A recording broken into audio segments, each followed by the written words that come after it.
Events during generation of action potentials, क्रिया विभव उत्पन्न होने के दौरान होने वाली घटनाएं, ठीक है, कौन कौन सी घटनाएं होती है, तो अपन ये देख लेते हैं। पहला होता है polarization and depolarization and repolarization and hyper polarization. तो आप इसको ध्यान से समझने की कोशिश करिएगा, ठीक है। तो अपन सबसे पहले देखेंगे पोलराइजेशन। पोलराइजेशन का क्या मतलब होता है? So it is also known as resting stage, इसे विश्राम अवस्था के रूप में जाना जाता है, ठीक है। जो हमारा पोलराइजेशन होता है इसको हम रेस्टिंग स्टेज के नाम से जानते हैं। फिर at this stage on no stimulants comes hence no any action potential generations, इस अवस्था में कोई उत्तेजना नहीं होती है, इसलिए कोई क्रिया क्षमता उत्पन्न नहीं होती है, ठीक है। जब पोलराइजेशन होता है, ठीक है, इसमें स्टिमुलेट्स होते हैं, ठीक है। अब स्टिमुलेट्स कहते होते हैं, आप इसको समझने की कोशिश करिएगा। तो जैसे आप लोग को पता है, ठीक है, ये हमारे क्या हो गया, नर्व्स हो गया, ठीक है। नर्व्स के अंदर ये मेम्ब्रेन हो गया, ठीक है, इसका आउटर को मेम्ब्रेन बोलते हैं। अब इसको अगर मैं जूम करके दिखाऊं, ये कुछ सेल है, ठीक है।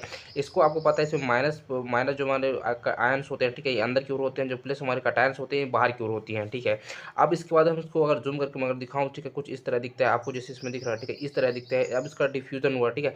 जब डिफ्यूजन हो तो इसमें क्या हुआ, स्टिमुलेट्स हुआ, तो क्या हुआ, हमारा जो डिसबैलेंस हुआ, ठीक है, जो हमारा प्लस माइनस था, ये क्या हुआ, डिसबैलेंस हुआ। मतलब कुछ पॉजिटिव कुछ माइनस अंदर चले जाएंगे, कुछ बाहर आ जाएंगे, ठीक है। तो इसमें क्या हुआ, डिसबैलेंस हुआ। जब डिसबैलेंस हुआ तो उसमें इंपल्स क्या हुआ, जनरेट हुआ, ठीक है। अब अपन को ये समझना है कि हमको स्टिमुलस कैसे काम करता है, ठीक है।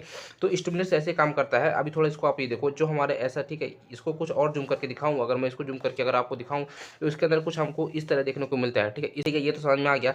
अब इसको देखो, जो हमारे ये रहता है, ठीक है, इसको हम क्या बोलते हैं, एटीपी फेस बोलते हैं, ठीक है। एटीपी फेस क्या करता है, एनर्जी यूज करके ये जो हमारा जो पोटेशियम अंदर रहेगा, ठीक है, तो पोटेशियम को ये अंदर से बाहर की ओर भेजेगा, और जो हमारा सोडियम रहेगा उसको अंदर लाने की कोशिश करेगा, ठीक है। ये कौन करेगा, हमारा एटीपी करता है, ठीक है। तो आप अभी इसको सिंपली ये समझो, जैसे कि हमारे क्या हुए, हमारे नर्व्स हो गया, ठीक है। अब नर्व्स के अंदर आपको पता है outer membrane and inner membrane हो गया, ठीक है। अगर मैं इसको अगर और जूम करके अगर आपको दिखाऊं तो कुछ हमारे इस तरह देखने को मिलता है, ठीक है। आप इसको ध्यान से देखिएगा, इसकी बेस में ही अपन आगे समझने की कोशिश करेंगे, ठीक है। तो इसमें क्या होता है, तो आपको पता है, ठीक है, ये हमारा जो साइड का होता है ये लीकेज चैनल होता है, ठीक है। अब लीकेज चैनल कैसे काम करता है, इसको देखो, लीकेज चैनल का काम यही होता है, जो मतलब लीकेज करते रहे। लीकेज कैसे करते रहे, जो हमारा अंदर पोटेशियम अंदर है, ठीक है, पोटेशियम कैसे अंदर है वो भी आपको बताऊंगा। तो पोटेशियम जो हमारा अंदर है, ठीक है, वो बाहर की ओर भेजना, और जो हमारा सोडियम है प्लस के कैनमेटिक उसको अंदर की ओर लाने का काम कौन करता है, हमारे लीकेज चैनल करते हैं, ठीक है। उसके बाद हमारे अंदर होते हैं कुछ वोल्टेज चैनल होते हैं, ठीक है। ये इसको मैं यहाँ दिखा रहा हूँ, तो ये वोल्टेज चैनल है, ठीक है। अब वोल्टेज चैनल जो गेटेड होते हैं ये क्या होते हैं, ये क्लोज होते हैं, ठीक है। तो आपको ये दिख रहा है, ठीक है, इसका मतलब क्या है, ये बंद है, ठीक है, इसमें कैप लगा होता है, तो ये वोल्टेज चैनल होता है। इसको कुछ स्पेशल वोल्टेज के द्वारा ही खोला जा सकता है, ठीक है, अदरवाइज ये नहीं खोलेगा, ठीक है। ये समझ गए।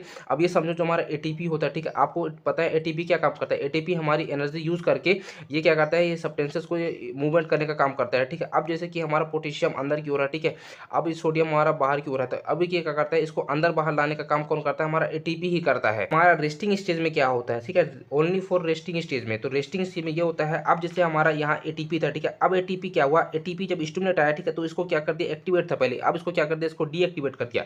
जब डीएक्टिवेट कर दिया, जो हमारा पोटेशियम था, ठीक है, अंदर जो हमारा पोटेशियम था वो बाहर नहीं जा पाएगा, जो हमारा सोडियम था वो अंदर की ओर नहीं आ पाएगा, ठीक है, इसके द्वारा नहीं आ पाएगा। बाकी जो हमारा जो सोडियम यहाँ है, ठीक है, ये सोडियम ओपन, जो हमारा जो सोडियम है कुछ स्पेशल वोल्टेज के द्वारा खुला, ठीक है। अब वोल्टेज के द्वारा कैसे खुला इसको भी आगे बताऊंगा, ठीक है। उसके बाद हमारा जो सोडियम था, ठीक है, ये बाहर क्यों नहीं जा रहा, जो हमारा सोडियम है प्लस जो अंदर की ओर आते गया, ठीक है। पहले हमारा कैसे बना था, पहले हमारा कुछ इस तरह बना था, ठीक है। पहले हमारा क्या था, ये माइनस माइनस अंदर थे, ठीक है, आयन अंदर थे और कटायन हमारे बाहर था, ठीक है। अब स्टिमुलेट आने के बाद हमारा जो ये एटीपी था, ठीक है, उसको डीएक्टिवेट कर दिया। जब डीएक्टिवेट कर दिया, जो हमारा जो कुछ कुछ क्या थे, ये देखो, आप कुछ हमारे वोल्टेज चैनल थे, ठीक है। वोल्टेज चैनल कैसे थे, वोल्टेज चैनल थे जो हमारे क्लोज थे, ठीक है। अब क्लोज होने के कारण इसको कुछ इसको इंपॉर्टेंट वोल्टेज के द्वारा खोला गया, ठीक है। अब जब ये खुला तो क्या हुआ, हमारा जो अंदर पोटेशियम था, ठीक है, ये माइनस की ओर था, ये अब बाहर की ओर नहीं जा पाया, ठीक है। अब इसमें सोडियम अंदर की ओर आते गए आने के कारण यहाँ प्लस माइनस जो आइकन था, ठीक है, वो एक्सचेंज हो गया। अब एक्सचेंज होने के बाद क्या हुआ, इसमें जो हमारे इंपल्स होते हैं वो जनरेट नहीं हो पाते हैं, किसमें, रेस्टिंग स्टेज में। अब ये किस स्टेज में होता है, क्यों होता है, इसको भी आगे अपन देखेंगे।